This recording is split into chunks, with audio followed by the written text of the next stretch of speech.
You need to do my hair, Stace. But Yay! that's where I grew up. I will be there. That would be so cool. Everybody go to Chicago and get your hair done. Like, this is a no-brainer. Have Stacy do your hair. But plus, I do get hair too on top of it. I'm not a bad hairdresser. if you don't believe in a utopia, get out of the way. Yeah. Get the fuck out of the way. Right. Let us make the utopia where everybody gets to live long, happy, healthy lives. Like, we can cure forms of cancer now. It's insane. Like, get out of the way because we can do it. Let us create a better world and let the believers and the crazy ones change it. It's one of my favorite quotes. Yes.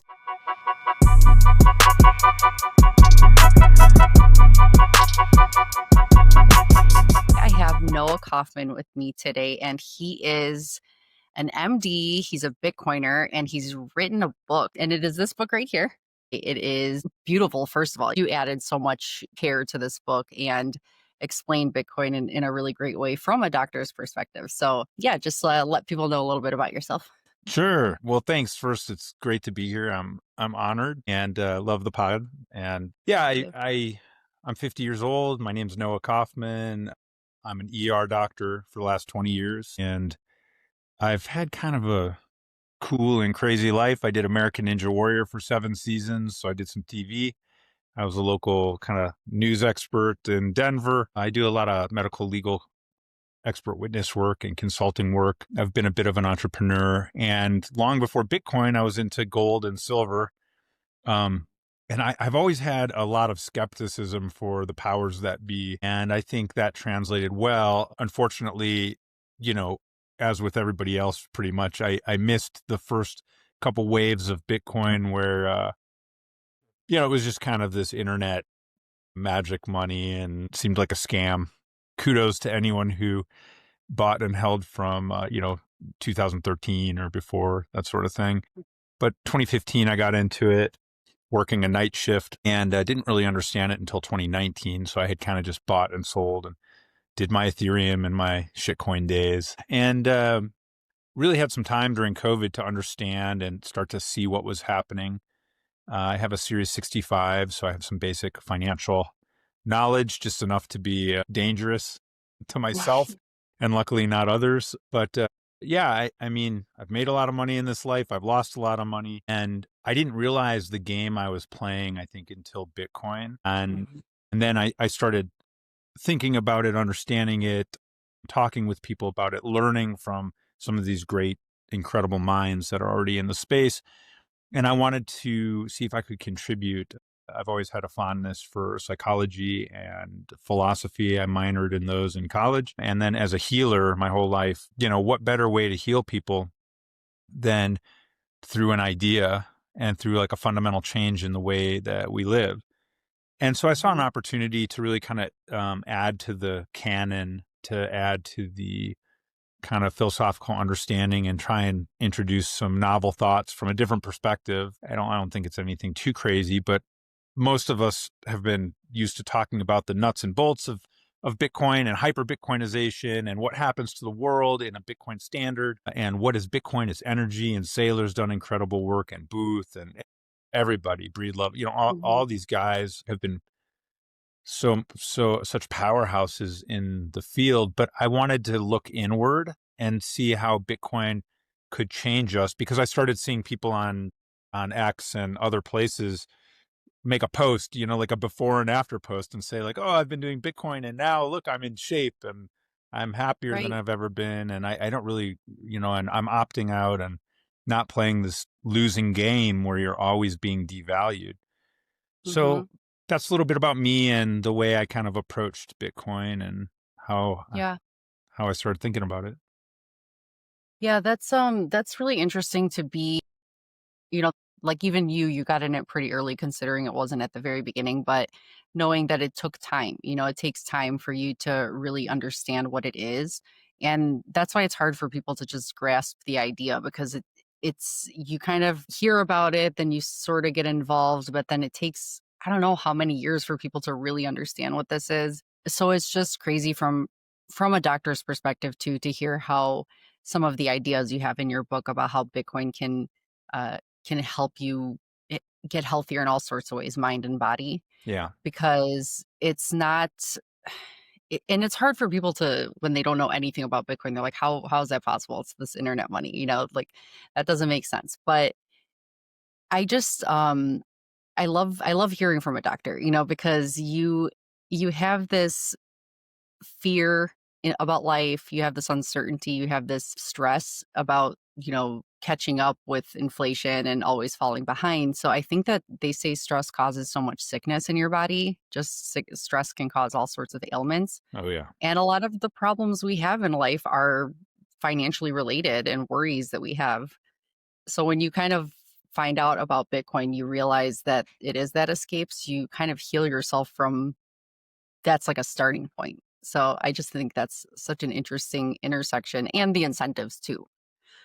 100%. You know, I mean, look, it's clear beyond a shadow of a doubt that if you adopt a Bitcoin standard, on average, people will live longer, and that fiat kills people earlier, which is crazy to think about that. Like the idea of a value system affects our longevity. wow. And, when we try and break it down for people, I think one of the biggest problems Bitcoin has is the fact that it's a money system fundamentally, which can be broken down into store of value, monetary unit of exchange, et cetera. But the real problem is, like when we're born and we grow up, like, oh, Dad, can I have a couple dollars to go get like a slush puppy at the drugstore? Yeah, sure. Here's a couple dollars. Like you understand money. You understand that you can get stuff with it. And then here comes Bitcoin, and we're all like, oh yeah, you don't understand it yet because you haven't spent 100 hours.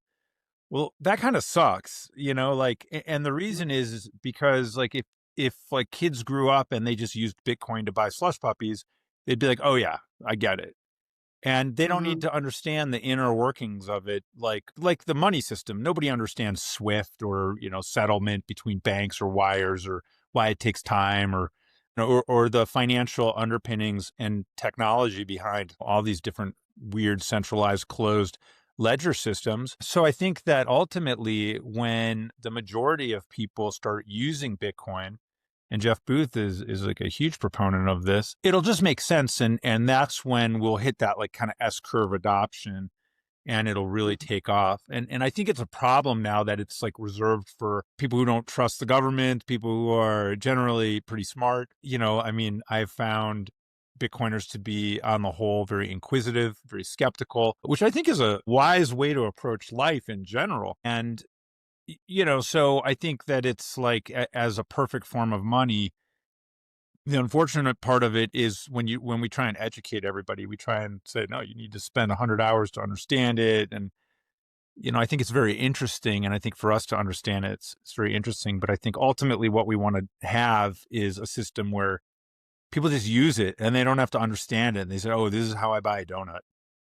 Right. Guys, Yeah, that's such a great point, and I think of that a lot when I hear about these Bitcoin businesses and supporting Bitcoin businesses and paying in Bitcoin if you're offered the option, because it is really important to get that part to grow, for more people to realize that you're just using the network and you're not just, one of those people that understands it and you're holding it. Because like I want to see a future where my kids grow up and they're spending Bitcoin and using Bitcoin and they don't have to know 100%. all the background. They just want to, I hope by the time my kids grow up, that's what life looks like, or it's more normal to just use this.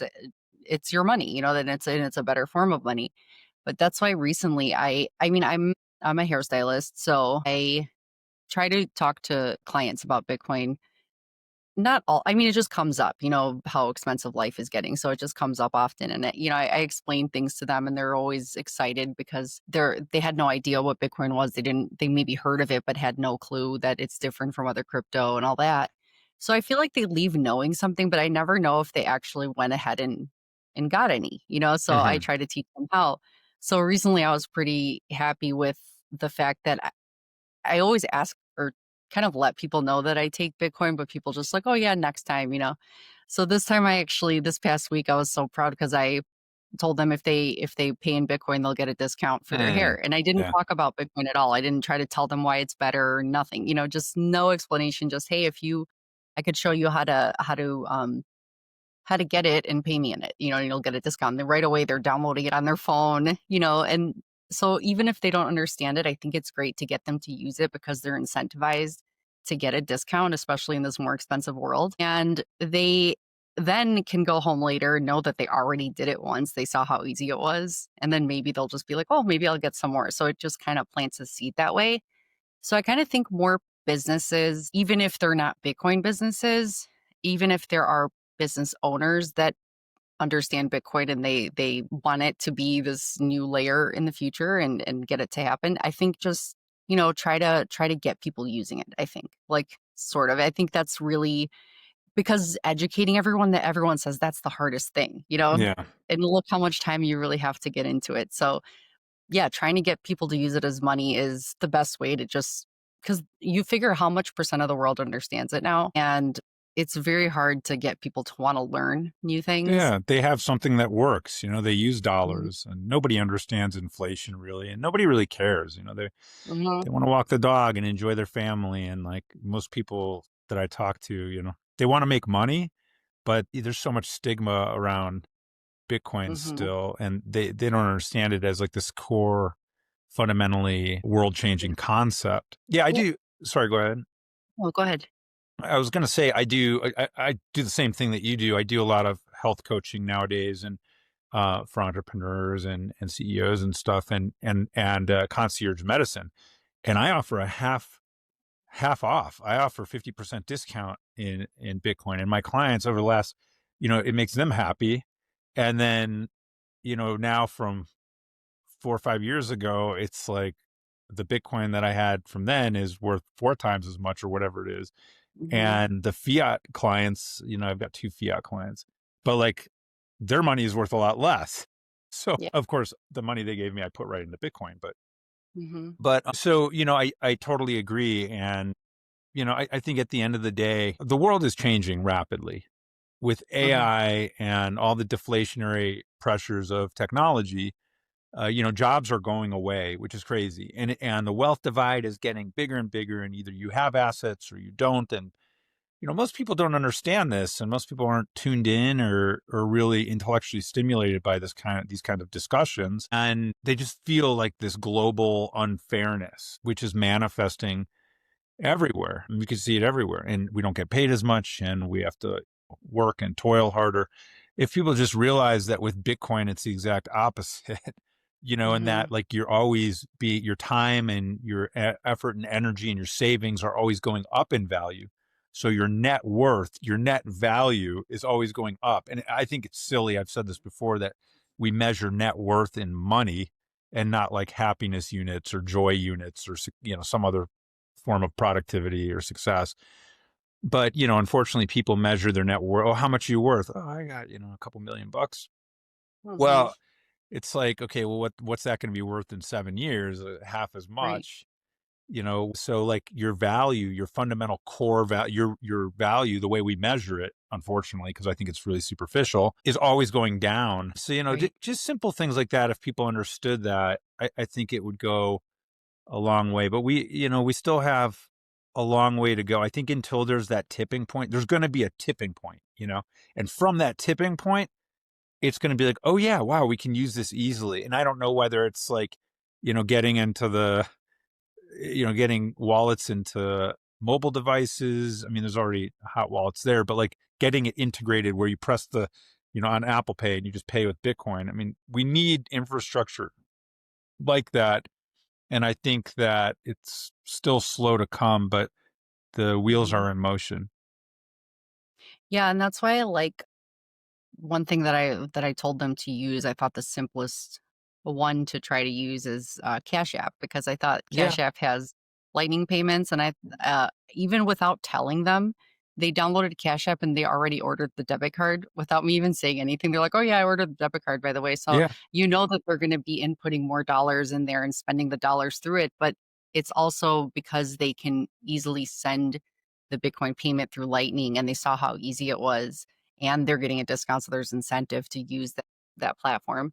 So, yeah, and I think Totally. that people, when they measure their wealth in dollars, they also aren't considering the fact that, yeah, you might have a lot of money, but how much free time do you have? Are you working, a ton of hours a week where you don't have much free time to spend with your family? Are you stressed making all this money because you're trying to hustle? So that's not really measurement of how happy you are and how long you could live if you're constantly that stressed out too. So from a psychological standpoint, it's just sort of interesting to think about how people like how they how they even look further into what money is because it reminds me of The Big Short, how, that entire movie where Margot Robbie's in the bathtub and she's talking about, I'll explain this to you because, I'm in a bathtub, I'm drinking champagne. I'll tell you how it is in simple terms.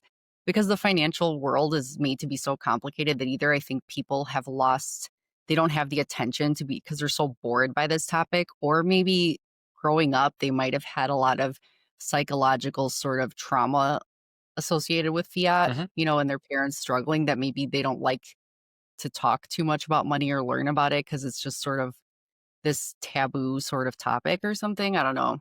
Well, exactly, and I go into that a bunch in the book, and I think that as we grow up, we see our parents, right? And most people have money stress at some point or frequently. Not, it's very, the 1% is the 1% for a reason. It's like very few people. It's 1 in 100 people or whatever. And so most Mhm. people, watch their parents and they fight over money. There's money problems, you need to make more money and it causes stress, it causes fights, it causes psychological problems in us from a very early age. It Mhm. causes us to, it reinforces that cycle of fear and that scarcity mentality that you can always run out of supplies or money and winter's coming and you're not going to be able to pay for the heat. Or, I'm sorry, son, I couldn't afford a nice gift this year. Times are tough.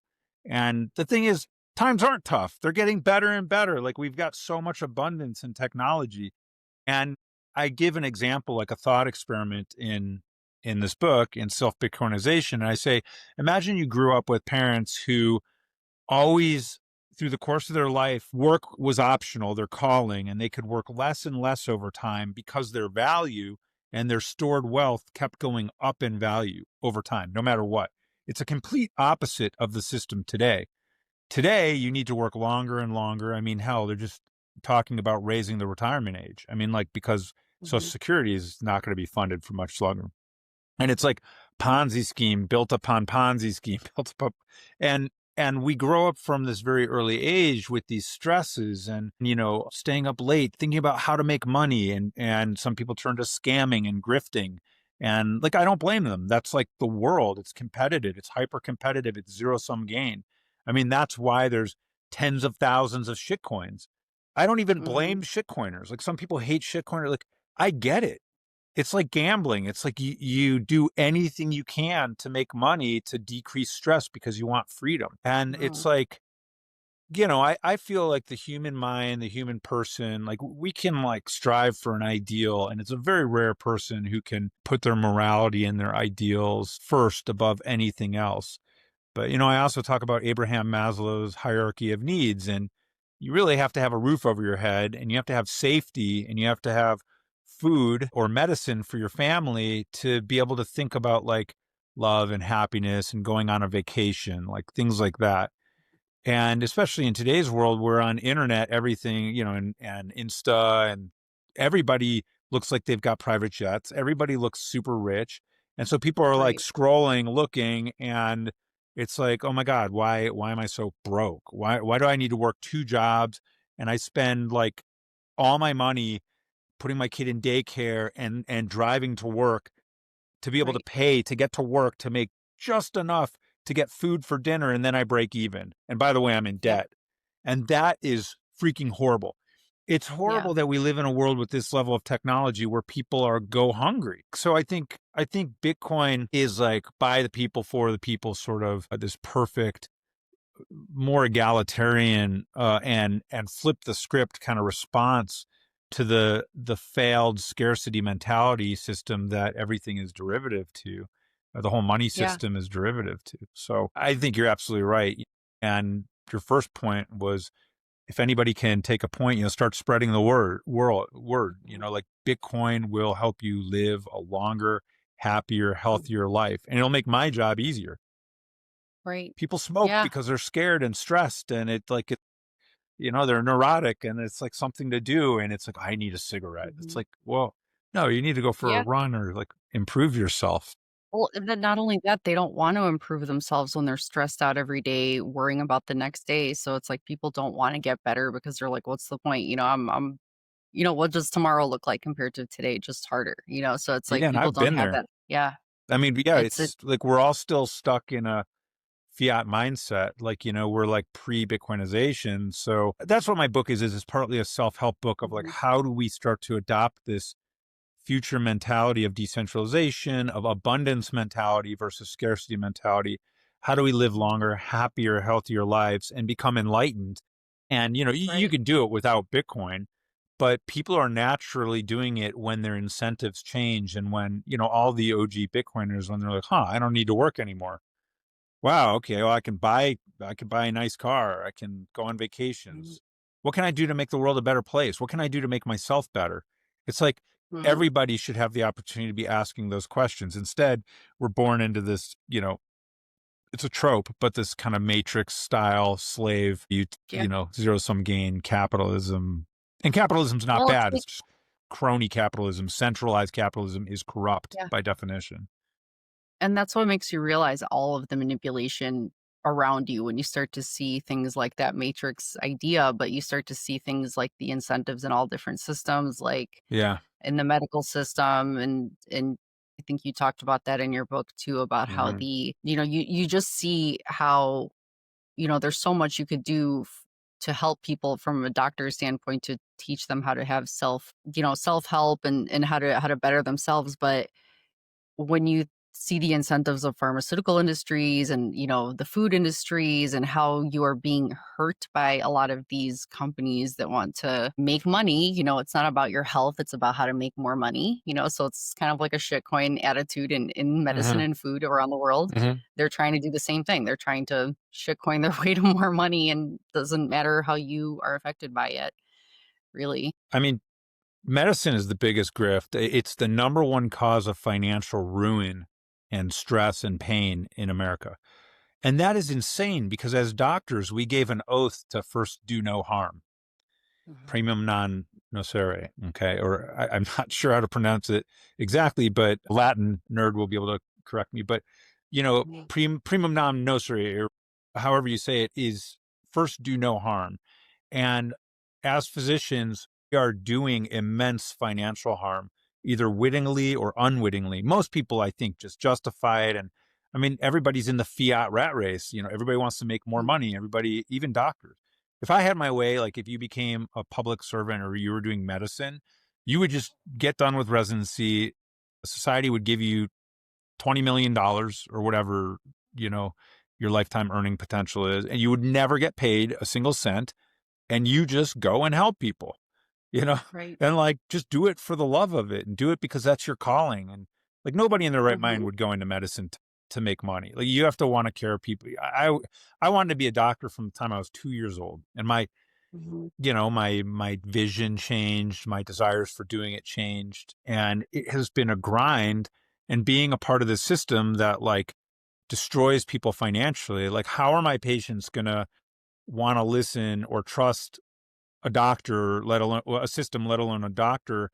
Oh, here's the medications for you, and here's and like, how are you going to want to turn to a system like that bankrupts everybody? So, Right. and it's been co-opted by obviously money, profit-oriented interests, uh, and money goals instead of health outcomes. So, as Bitcoiners, I think we should have more of a circular community. Like we should be going to Bitcoin hairstylists, like without a doubt. Like I would drive an extra 50 miles to come to Mhm. you to have my hair. I actually should, I'll come. You need to do my hair, Stace. But Yay, that would be awesome. I will come. I'm But in Chicago, if you're that's ever in where I grew Chicago. up. I will be there. Nice. I will be Yeah, there, and I promise that you, would be so cool. everybody go to Chicago and get your hair done. Like this is a no brainer. If Yeah. you're in Chicago, grow your hair out a little bit, get it done, have Mhm. Stacy do your hair. Plus, I do get hair too on top of it. I'm not a bad hairdresser. But well, I mean, but what I'm saying is, if Mhm. I know Bitcoin attorneys, I know Bitcoin CPAs. Um, really, we should put together some kind of. And we've got Orange Pill app. but we should put together some kind of Bitcoin directory where you can Mhm. go to a Bitcoin doctor who's going to treat you fairly, use Crowd Health instead of insurance, which is a freaking scam. Use Yeah. Crowd Health with your sound HSA, Bitcoin HSA, and live a Bitcoin lifestyle.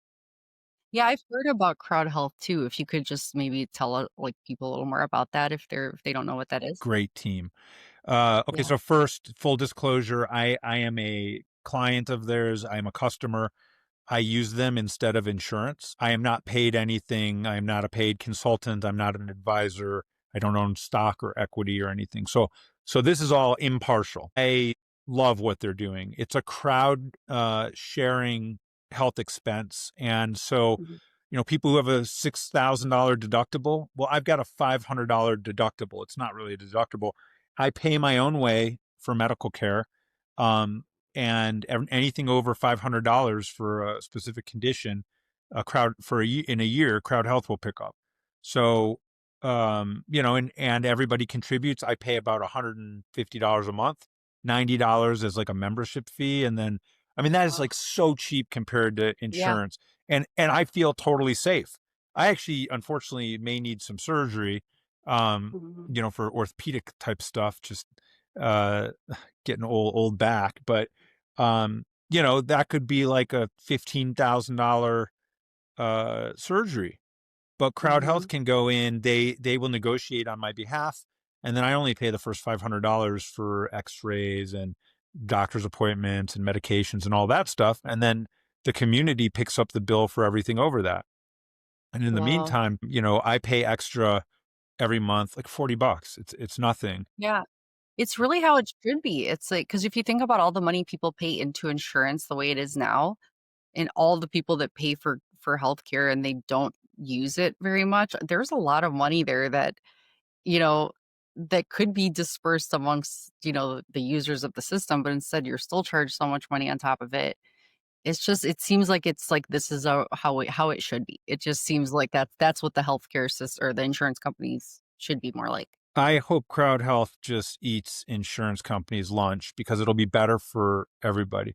There's some limitations. I mean, this is not like a panacea. I mean, it's hard. It's not like you can take on um, somebody, I mean, we need better solutions. I mean, there are people with end stage cancers and stuff, and they, millions of dollars of care. And I don't think Crowd Health is a good solution for them. But Mhm. for most of us, it's a great Mhm. solution, and especially if you care about your health and, you're not a smoker and, but there are some limitations, and I recognize that we need other systems as well, but for any Bitcoiner, like, you should be using Crowd Health, and if you have no insurance, that's a horrible way to go because, if you crash your Yeah. motorcycle or something, there's always Yeah. something that could happen.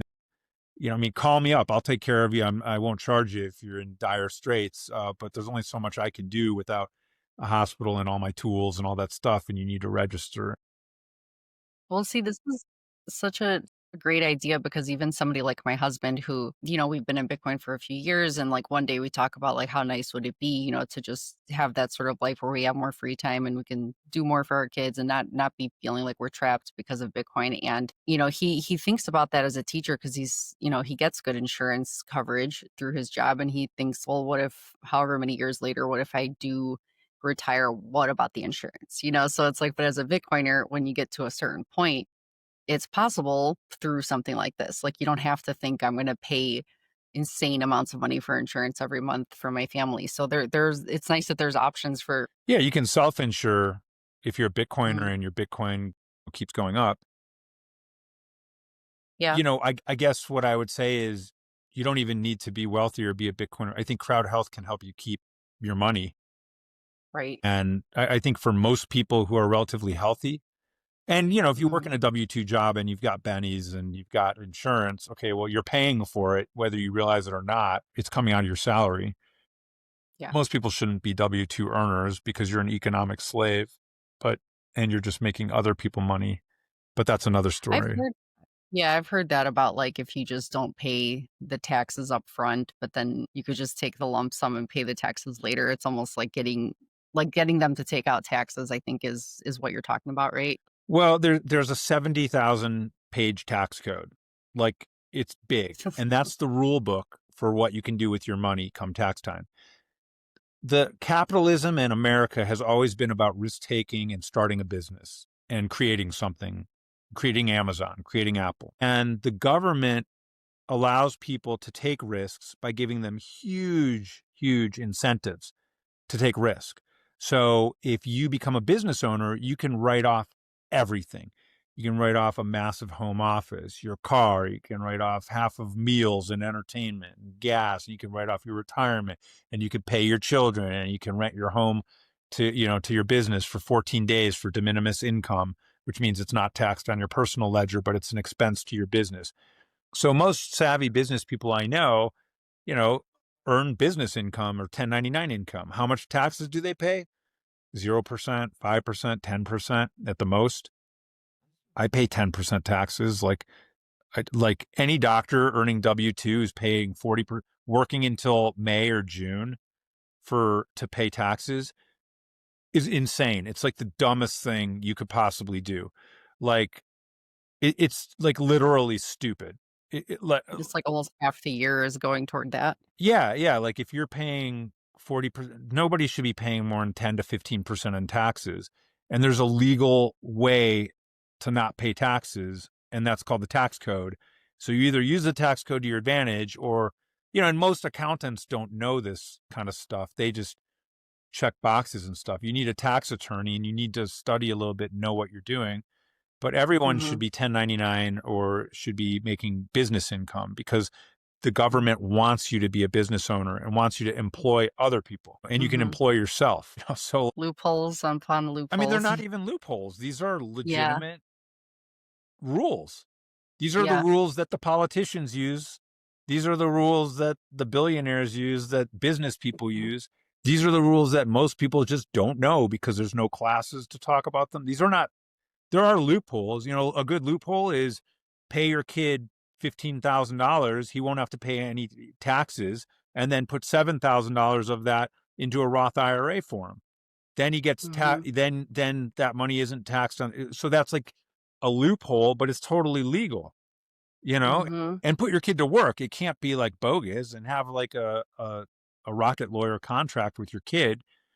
I have my kid do chores. I have my kid and, it pays for lodging. There's no reason you can't do that. That's how the law is set up. So, right. Is it a loophole if you can take tax-free money, which you're supposed to pay taxes on, and then put it into a Roth IRA for a kid? 100% legal. Consult your tax specialist. I'm not a tax specialist, blah, blah, blah. But that is legal. That's what people do, and that's not illegal. The IRS will not come after you for that. Ask ChatGPT, ask your accountant, can I do that? And get a tax lawyer. But the bottom line is most people don't understand, and it's just like the money system itself. But when you understand it, you can use it to your advantage. And, the whole 70,000 page tax code, there's like 10 pages on W-2. It's like W-2 earners will pay all of their taxes, and that will be removed up front, and you've got a standard deduction. Nothing else is deductible. The end. So, like, if you're paying taxes as a W-2 employee, unless like you love your job, get out of it. Find a way to be your own boss or a 1099, go into anything, but do not be someone else's slave. With microseed, you can engrave your entire seed phrase onto a durable titanium washer. It's the ultimate backup. Simple, indestructible, giving you true peace of mind and knowing your seed phrase is secured for life. Use my link in the description to get your kit. Satoshis. So many new styles and fully customizable. Use my referral link in the description or in the comments for 10% off your order. The Bitcoin Advisor for multi-sig custody solutions to store your Bitcoin, inheritance planning, and peace of mind.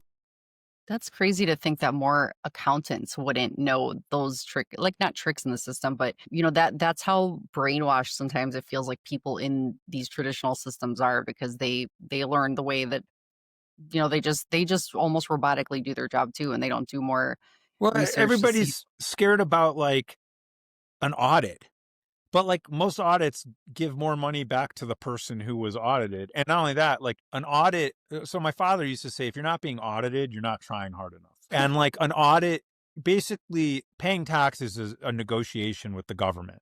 Okay. And if they want to audit you, they have to come to you, and then you can go back and forth, and you can negotiate then, but your risks of even being Mhm. audited are so low. I mean, you have to report all income. That's the law. Like, do not sell Bitcoin and not report it. Do not make money or tips and not report it. Report everything. But even that being Mhm. said, like, maybe 100 people go to jail every year for tax evasion or something like that. Like, it's so small. And, it's that, and it's mostly like criminals. And that's how they get criminals for things they can't convict them of. They're like, okay, well, you didn't pay taxes. Because you need Yeah, to, on your taxes, you're supposed to even declare money that you made illegally. Like, if you were, that's funny. yeah, it's crazy. And they won't come after you for the legal stuff. They just want you to pay taxes on it. It's funny because then they're just trying to say like, "Well, we know we're stealing from you as people, so we're not gonna really be that hard on you, but if we need to catch a criminal on something, we'll use the tax code because we can catch them on something." But for most Exactly. people, it's like it's already theft at this point, so you're really gonna go and attack people for it, kind of. So, The first tax was yes. 1%. It was, Wow. I go through all this in the book, but it was 1%, and on income in like 1913 or whatever, right when the Fed started. Years are in my book. I would have to reference it, but and I think the top rate was 7% if you were making something like the equivalent of $50 million. Yeah, like, then you had to pay 7%. And Wow. ever since then, it's funny because the system has selected for productivity. It has not selected for enjoyment of life, for health. The incentives for society are productivity and growth at all costs, at the cost of our health, our happiness. And we're really living in the dark ages. And, Mhm. humanity is one giant family. Like, we're brothers and sisters, mothers and fathers, and we're killing each other. Yep. And we're hurting each other. And if you look at everything, it can boil down to money, which is all Mhm. derivative to this scarcity mentality. And my Yeah. theories about why we developed this way are all in the book, but it goes back to caveman days. Yeah. That's I mean, yeah, it's like the evolution of, even just humans and the human mind and how these cultures and societies built and how they function, but it's just crazy to think about how growth and productivity at all costs, but then when you mentioned the AI, and technological revolution that we're living through, it's going to do that regardless of the amount of humans that are in that system producing and, providing that labor. Yeah. So, it's just gonna be really interesting. I always try to wrap my mind around how that will look and how the future changes with Bitcoin/AI and robotics kind of entering at the same time. Yeah. I mean, I could make predictions, but you're absolutely right. I mean, we're like in this we're in this, like, whoa, hold on moment, because I think Bitcoin would have taken decades, even from now, to be adopted. But with AI and with everything that's going to happen in the next literally 3 to 5 years, and the potential for super intelligence, and we might see a really dark time, a transitional time. But if I had to guess, and I'm very optimistic, I think that AI will expedite the hyper Bitcoinization of the world and the self Bitcoinization of us as people, or self actualization and enlightenment of people. And, I think that it's going to be a really crazy time, and things are going to get really bad, unfortunately, probably before they get really good. Uh, Mhm. and there are existential risks. But I think it's still in everybody's best interest to survive and be happy and grow Mhm. together. But right now, the name of the game is resource hoarding, and Mhm. tribalism and ultra competitiveness. And I think that will give way and change to abundance and collaboration. And, well, I've got way more than I need, and I'm not in any risk of losing this. So who can I help today? It's like going to be Mhm. more of a like, can we raise the living standard for the whole world and the longevity and the health? And I think that comes in the next 10 to 15 years. And before AI, even when I understood Bitcoin 5 years ago, I would have said that was like 2040, 2050. Best guess would have been still pretty distant. But now, I mean, gosh, Yeah. it's all in the I mean, air. it's a positive feedback loop because, it's a Yeah. rewarding feeling to help other people. And when you have more time, uh, available to you, you could spend that time how you choose. And it's something that makes you feel good that you could help others. Because right now it just seems people don't help each other as much when they're just stressed out and have zero time for anything. Yeah. So they're all burnt out kind of feeling. But it's like that future, with AI and with the way things are changing.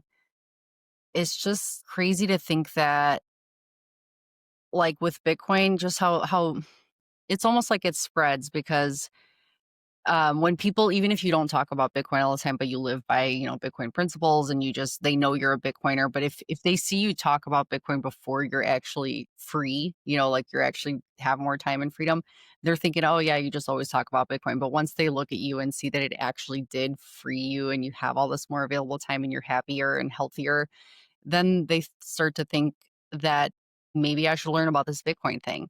So it's like the more Bitcoiners that are kind of created and the more people in real life that know these Bitcoiners, it can spread faster, I think, because people start to see people in real life that are benefiting from it, from the system.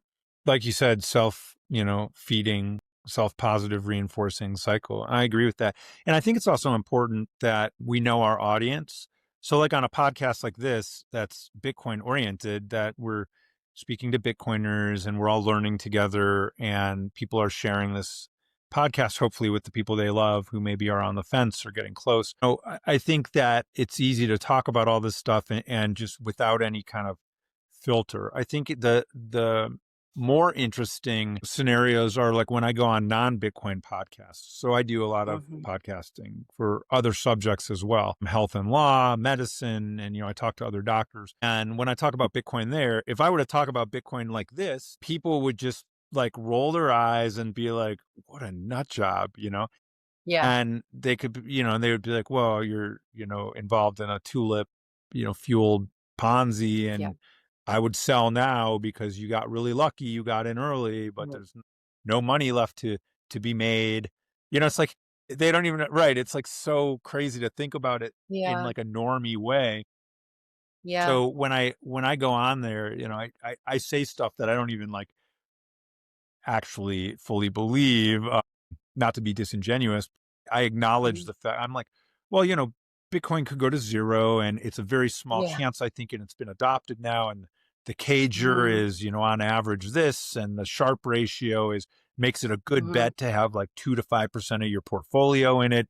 And, here's what it's trying to do, but you got to Mhm. keep an open mind, and there are always risks. And, this is part of a diversified Right. portfolio. Like speaking to doctors like that, it's like, okay, well, that makes sense. This guy Right. doesn't really sound like a nut quite as much. So I think we Yeah. need to be careful as Bitcoiners, like evangelizing Bitcoin, because we go Mhm. out there and we're like, dude, it's the answer. Like it is the Yeah. thing. And like we Right. know that and we think that and we put our money where our mouth is and we save in Bitcoin and we live in Bitcoin. But Mhm. you got to remember that people are very skeptical and it's good to be Right. skeptical. And that's Well, that's what I heard.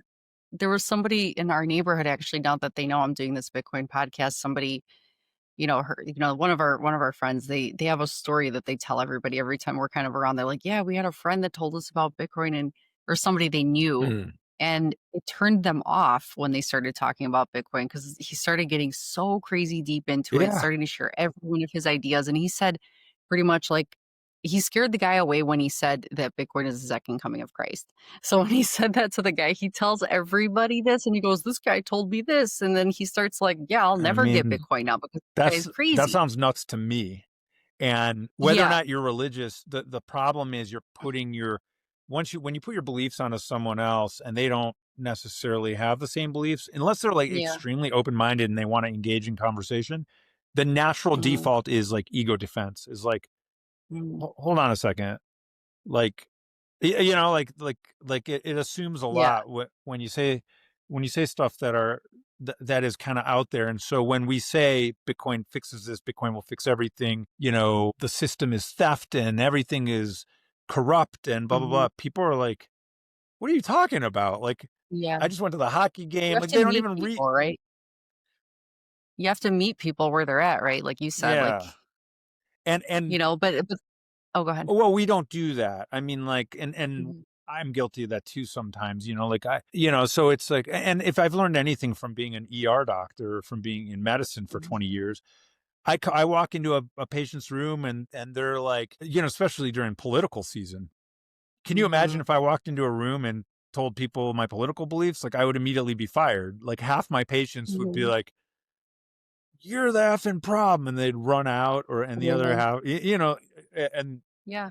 so, It's it's yeah. hard to you can't really put your beliefs on others. And Bitcoin is weird because it is somewhat of a belief system. It is somewhat, Mhm. there is a spirituality and or almost a religious component to it, or there can Mhm. be. Technically, it just depends on how much you embrace a Bitcoin lifestyle and you embrace Bitcoin as like hope for the future and hope for a better world, which I think most of us do, as Bitcoiners. Mhm. But we really have to know our audience. And, I think guys like Lawrence Lepard and like there's a lot of guys who are like, look, gold is good. We're on the same Mhm. team and silver's Mhm. good. And we're all trying to accomplish the same thing. And, it's when we start fighting that people want Bitcoin to fail. And, and I was talking to a banker the other day. I was getting some financing for a real estate project I'm doing. He's like, well, looking at the balance sheet, and he's like, how much do you want to borrow? I want to borrow this much. And he's like, well, what kind of collateral can you put up? And I was like, I can put up this, I can put up this. And look, in this wallet, self custody, I've got this much Bitcoin. And he was like, oh, Bitcoin. He's like, well, unless you sold that for dollars right now, we can't use that as collateral. And I'm like, well, you could. I'm like, and I'd even do like some kind of escrow or something, and we could, but like, this is, and I started telling him like, this is the cager, this is the Sharp ratio, this is the stuff that he would understand. And he's like, look, I get all that. Mhm. He's like, I've actually looked into it. He's like, you have to understand, Bitcoin is our competitor. And he said that straight to me. He was like, Bitcoin is our See. competitor. And I was like, okay. I Yeah. was like, That's interesting yeah, because I heard recently that Fannie Mae is like super strict with loans and all that, and they recently just said that they look at Bitcoin as a form of collateral now. it's all So going to it's like change. people, Yeah. yeah, people think these thoughts until they don't think them anymore. All of a sudden, they're like, "All right, fine. Even though it's our competitor, we're going to have to, accept that as a form of collateral." So Well, it's just crazy that he said that about it being competitor. it's coming from the top down. I mean, think about it. If you put Bitcoin in a class with like drug dealers and drugs and Silk Road type of stuff and, terrorism and funding and like, if you put Bitcoin in the same category as that, then this is kind of like someone being like, oh, by the way, the powers that be said heroin's fine now. Like, we can all do heroin.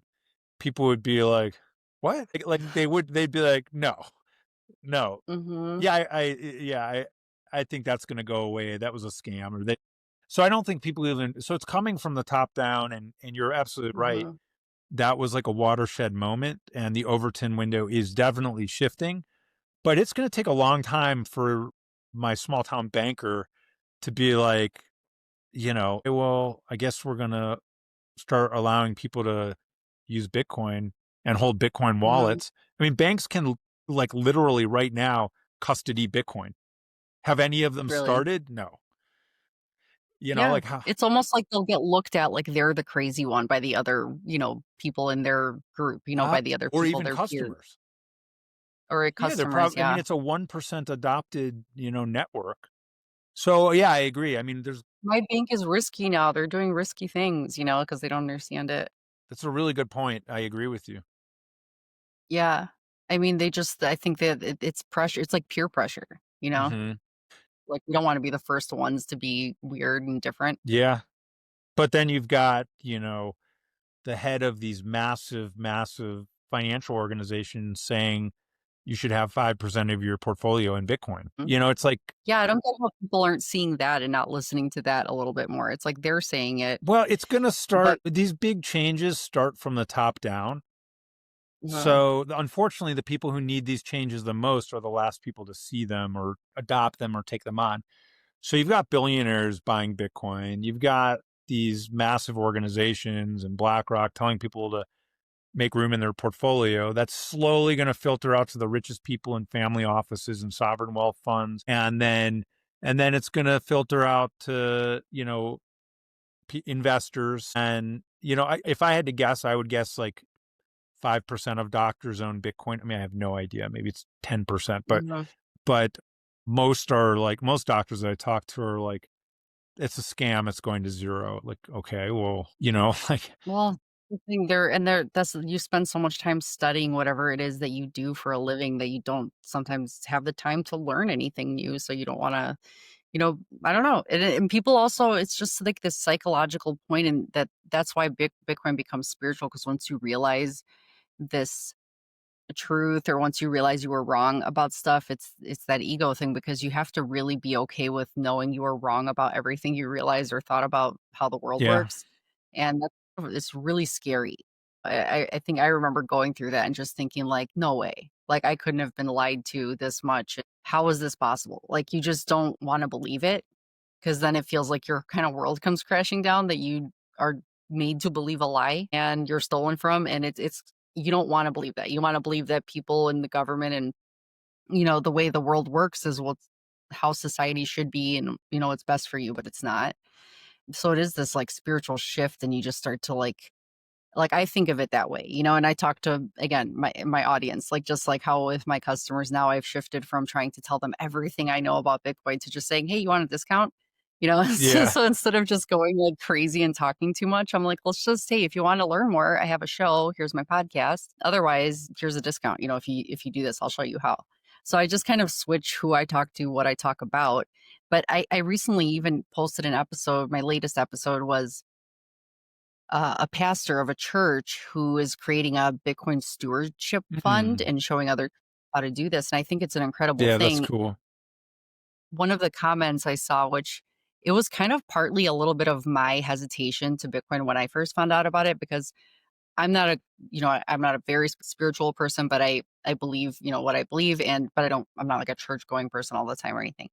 But when I first heard of Bitcoin, it kind of scared me from a religious kind of point of Mm, view. And that's when people have a misconception around that, because the person commented, oh, great, about what we were talking about, saying something about the beast, like you're now getting the money of the beast or something. And I'm like, little do you know that the fiat money is the corrupt, the stealing money that controls you and steals from you and hurts you. So that's really the beast if you think about it. So, but I think a lot of people in the religious side of things, they just want to believe Bitcoin is this new world order type thing, when really it's the one you're currently in that's hurting you. And yeah, that's and right. it's, if you were to say the evil one. So it's just crazy how people are just, they have their idea about it.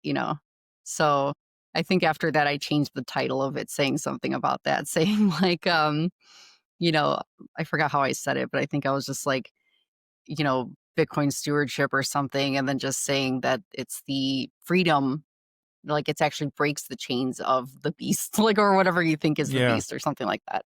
Because I'm like, people knowing it's like about a pastor, they're immediately going to be like judging, and it's like, you shouldn't judge, like, yeah.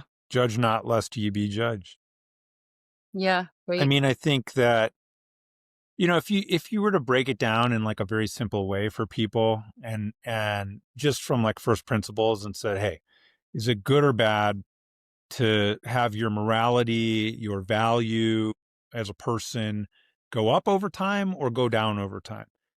People would say, well, it seems better and more divine, or whatever religion, to go up over time. It seems like it would be better if your morals went up over time. It seems like if you became a better person over time, that would be good. It would seem like if your value and your worth went up over time, that would be a good thing. Hmm. Okay, Right. well, let's talk about how we measure value. There's two systems that measure value. In one system, the value that it's measuring is always going down. And in the other Hmm. system, the value is always going up. Which would be a better system? Like, we're not talking dollars and Bitcoin. We're just talking like random, like what would be better Hmm. to increase net good and happiness in the world, or to decrease net good and happiness in the world? Okay, and people would be like, well, obviously you want to increase the system that increases net good and net happiness and net worth and net morality. That's a better system. Okay, yeah. And free will, Yeah, right? Free will versus control. exactly. And free will versus like, right, a deterministic, like you're a slave to society. And so like if you ask those two questions and you get people to like agree that a system that increases your value, increases your morality and ethics and all these things over time is a better system, then you can say, okay, well, let's think about money now for a second, because money is kind of like that system. It's a way of storing value, right? It's a way of trading value. Well, okay, yes, that's true. And do you realize now that because of inflation, things are getting more expensive? So you have to work harder for things. Yes, yeah, of course. Everybody knows that. That means that your value, your net worth, the amount you have to work, everything is going down in value. You have to work harder to pay the same bills. Yeah, that's true. It's the way the world is. It sucks. Well, why is the world that way? Can't we make a system where over time you don't need to work as hard? In fact, you need to work less because you have more abundance and you're worth more and you're happier and your savings go up in value versus going down in value over time. So instead of inflation, you have deflation. So goods and services become cheaper. Yeah, does sound like a good idea. Well, that's Bitcoin. Yeah.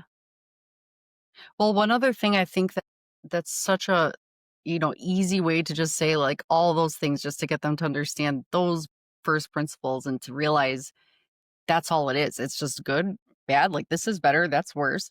But then something that I think is an interesting kind of thought is, let's say a lot of people who are spiritual, they believe that suffering is a good thing. Like you should be on the fiat system and you should suffer because that's what life is about, learning and suffering.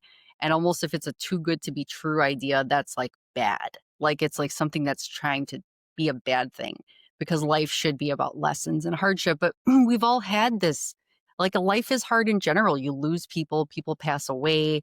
There's all sorts of things that happen in life. Like you're already living life and life is already hard. But why would you have to almost think that I should suffer, endure this type of torture and just live on the fiat system because I think that's what, my spirituality or my God thinks that is a normal way to live in this earth. It's like that there's already enough suffering. We don't need to add by control from humans, sort of. Well, I think. And the current system is set up that the way people become extremely wealthy is at the expense of other people. And it's basically theft of their time and their value, and the more you can optimize that theft and completely sacrifice your morality, the more money you can make. And the system, the heroes of the system are, these magnates of industry and CEOs and the Elons and it's like those people got there but with really good ideas and hard work, and they made the world a better place. Yes, 100%. And I'm not saying capitalism is it's been the best experiment so far, I think. I think it should be replaced by what I call energism. And I define that in my book. Yes. But, capitalism, have no doubts, like workers work 60 hours a week and they go home and they become bankrupt because of the medical costs. And meanwhile, the people they're working for are hoarding resources and becoming very wealthy and own assets and own yachts and planes. And it's there is some maldistribution of wealth. There is. I mean, nobody should be hungry in this world, period. So you should experience suffering at the expense of someone else's gain and prosperity while you are being tortured. So it doesn't make any sense. Yeah. And I'm not proposing communism or socialism as good. Those are failed concepts. But I think. But energism. Yeah. So all the political and philosophical ideologies to date are centralized. Anarchy is maybe decentralized, but that clearly does not work in feudal times or times up to now or in between times. So the centralized political ideologies of communism, socialism, capitalism, none of them are perfect. Capitalism, which is a competitive like zero-sum game, a fight to the death kind of, bloody PvP mechanics, has been the best system to increase net worth and move the world forward. However, I argue and I posit in the book that all centralized systems are prone to corruption, and centralized power and centralized money vis-a-vis the Cantillon effect, and it's not fair. And wealth divides increase, and it just doesn't work. I think ultimately what could replace it is if you could have like capitalism now is like a joke. It's more like crony capitalism, which is capitalism for your friends, right? It's like nepotism. And it's like, oh, and we saw all this with Doge and stuff, and the ridiculous waste and fraud. And so I think ultimately what's going to be the best governing systems are going to be decentralized with very small governments, very, very small, centralized, only essential needs governments that are separated from the money system. And I think if you demonetize the state and you have a decentralized capitalism, that's what I call energism. And the focus then is on energy and energy production and distribution and abundance. And once that happens, then it's not so much on capital formation and capital and resource hoarding and, again, PvP, and it becomes something that, when something's decentralized, there's far more likelihood to treat all market participants equally. Okay. Like there's a great thought experiment that I came across and I included in the book as well, which is imagine that you were creating a political system or a governing system, a philosophical system of governing people and working together, but you did not know what position you were going to be in. Okay. So you weren't like the leader making the system. You're going to be roll the dice. You might be, a tailor or whatever, a musician. You could be anything in the system. What kind of system would you make?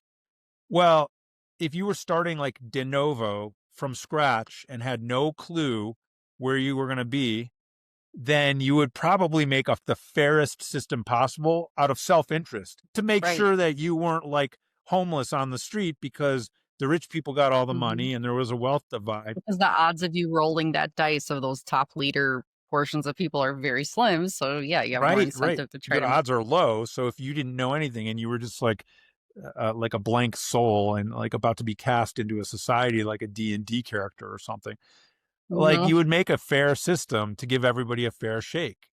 Now, if you were already a CEO or like, your government was, or like, a weapons designer for like, a war machine corporate profit for interest organization, well, you would devise a system like we have now because it's going to benefit you, and your kids can go to private school and you have your own jet. Would manipulate people into thinking that that's the way it should be because they help everybody. You distract everybody. You create division. You don't want anybody focusing their attention on you. So, I think that I envision like a more Star Trek utopian world where it's just for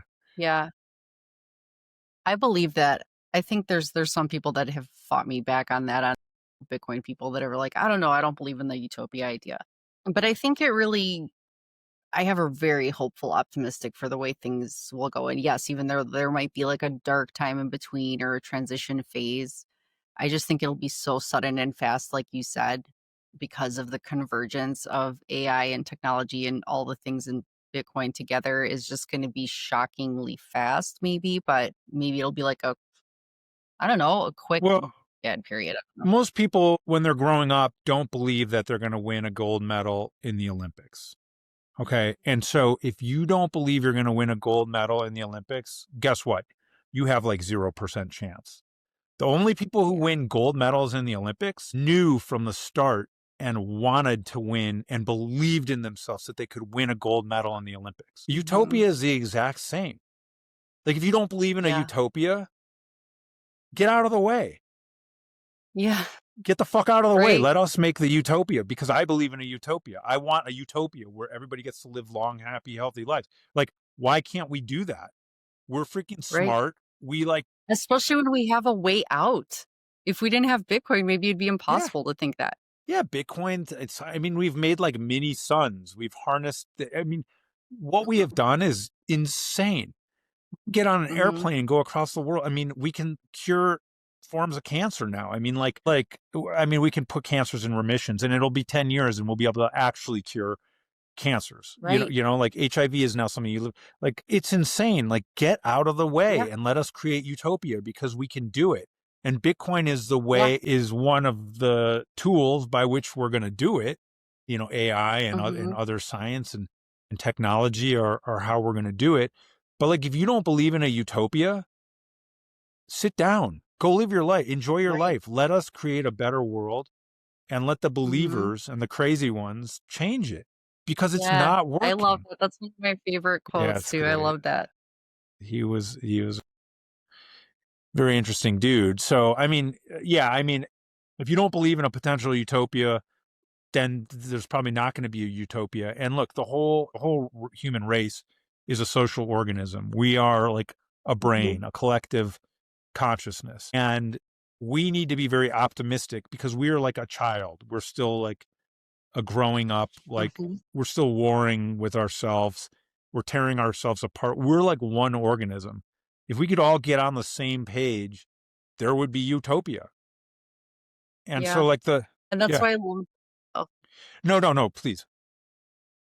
that's why the title of your book, Self Bitcoinization, it's like that self actualization idea. And that's why when you talk about how, if you believe in something and if you, let's say you don't ever believe you could do it, you won't ever do it, you'll have 0% chance. But that self Bitcoinization is the idea of having belief and hope and letting that abundance, like if you don't believe in abundance, then that won't be your reality. But if you believe in it, it's like manifesting that reality.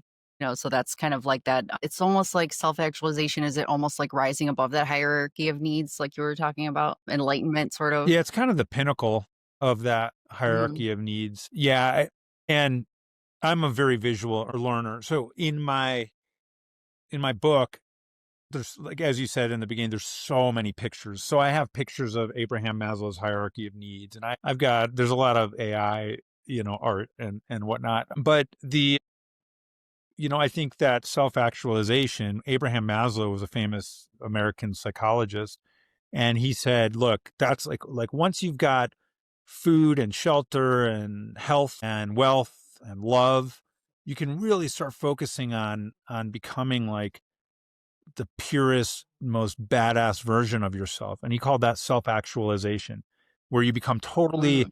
and completely authentic. There's no like, aura farming or virtue signaling. You're just like, you're fully you. And that's what I think our goal should be, because we're each unique, incredible, um, people and individuals. And I think that self-actualization, he did studies and he studied people, and he said, like, oh, Einstein was self-actualized, and Harriet Tubman and all these other people who he deemed self-actualized. And he said only about 1% of society becomes self-actualized. And I think, as a society, our goal should be for everyone to become self-actualized. And I think Bitcoin is a bridge which helps us get to a place where more people are self-actualized, because it lifts up that bottom of that pyramid. Go and Google the Maslow's hierarchy of needs, and you'll see the pyramid. But like, if everybody has food and clothing and shelter and warmth and love and money, and they don't have to worry about that stuff, they're going to do, a lot of them are going to do incredible things with their life to contribute to society, whether it's, in the arts, or whether it's just compassion based, things like. And so, we don't need to live in a world where uh the base level is homelessness, living on the street Mhm. without your basic needs being met in the richest country in the world, let alone anywhere in the world. Mhm. So I'm very hopeful, and I think it's gonna take a little while, but there's gonna be a tipping point, and we keep getting closer. And I think, like, ideas propagating through conversations like this, and getting conversations like this into the hands of people who are considering it or open-minded, Mhm. helps change the social consciousness, and helps make the idea of a utopia more probable, more possible. Because right now, if you say, hey, what do you think about the chances of Utopia, like actually becoming, for someone who doesn't have the idea of Bitcoin or see a way, the world is a very scary, murderous, horrible place. And it is. And I think it's going to get worse before it gets better. But I think when it gets better, everybody should be so lucky to have the hope and the tool that we have, where our time is becoming more valuable and our net worths are going up because we save in Bitcoin. Yes.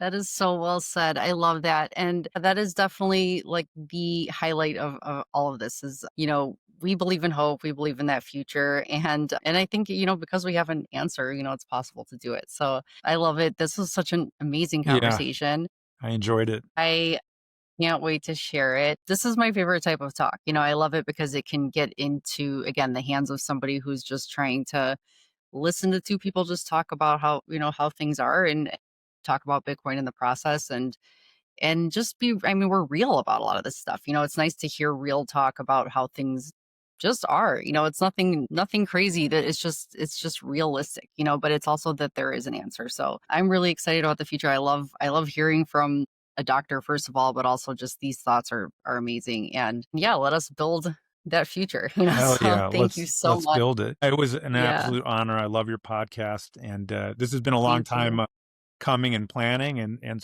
I'm coming to Chicago to get my hair done. Believe it or not, it's long. I keep it up in a little man I was just bun. going to say that too. I'm like, when you're out here, let me know. I'll get you done. Thanks, Staci. Thank you. Appreciate you. Yeah. Have a great day. Take care.